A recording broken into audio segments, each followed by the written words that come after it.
habe ja früher hier bei der Unterbacher See, Klingenberger, die haben ja hier der Auße Kies und dann die wollten ja nach hier noch nach Unterbach machen.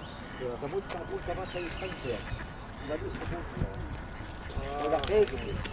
Das ist vom Material aus. Und da haben die ja dann hier 10 Leute gemacht, beziehungsweise hier haben sie neue Kies und haben einen Langenfeld gemacht. Und da jetzt, wenn man von Langenfeld an Abschnitt vorbeifuhr, Richtung Hütter.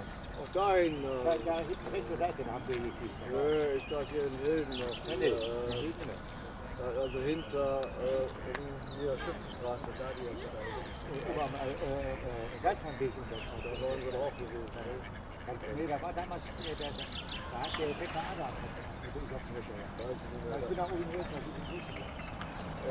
Ja, und ich weiß noch, die Schützenstraße.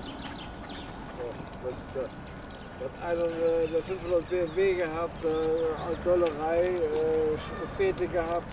Immer mit 4 Mann auf dem BMW dann nach zur Bahn gefahren. Genau. Ach, das war doch alles ein bisschen weiter. Ja, wir nehmen das hier nach dem See. Und wie Leute machen das?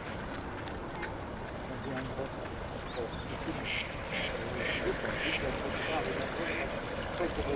Ja.